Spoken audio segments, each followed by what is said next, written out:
ઋતુ છે. હું ધોરણ 10માં અભ્યાસ કરું છું. મારા પ્રોજેક્ટનું નામ છે સ્માર્ટ સિટી. સ્માર્ટ સિટીના ઘણા ફાયદાઓ પણ છે અને ઘણા ગેરફાયદાઓ પણ છે. ફાયદાઓ એ છે કે જે વધારે ટેકનોલોજીનું થાય છે અને ગેરફાયદાઓ છે અમુક લોકોને જે ટેકનોલોજી નથી આવડતી તેને માટે અને વધારે ખર્ચ થાય છે અને ડેટાઓ ચોરી થવાનો પણ ભય રહે છે. અને આ બાજુ મારા પ્રોજેક્ટનો સંકેત એ છે કે આ કન્ટેનર છે તેમાં વરસાદનું પાણી એકઠું થાય, કચરો બહાર નીકાળે છે અને આ મોટા કન્ટેનરમાં જઈ અને આ ફિલ્ટર થઈ પછી ટપક સિંચાઈની પદ્ધતિથી આ ફૂલ છોડને બધું પાણી આપે છે. અને આ બાજુ આ બધા ડસ્ટબિન છે. ડસ્ટબિનનો સંકેત એ છે જે અલગ અલગ ડસ્ટબિનમાં કચરો નાખવાનો, સૂકો કચરો, ભીનો કચરો, ધાતુવાળો કચરો અલગ અલગ ડસ્ટબિનમાં નાખવાનો. આ ઈ કાર ઈ બાઇકનું ચાર્જિંગ છે જે પ્રદૂષણ ફેલાવતું નથી.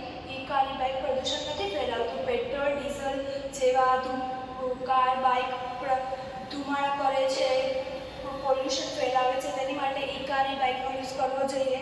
આ સોલર પેનલ છે. સોલર પેનલ છે તે વરસાદમાં કામ નથી કરતું, તેની માટે આ પવનચક્કી છે. પવનચક્કી પોતાના ઘરે લગાવી અને તેનો પણ યુઝ કરવો જોઈએ. પવનચક્કી વરસાદમાં પણ કામ કરે છે અને સોલર પેનલ વરસાદમાં કામ કરતું બંધ થઈ જાય તેની માટે પવનચક્કીનો યુઝ કરવો જોઈએ.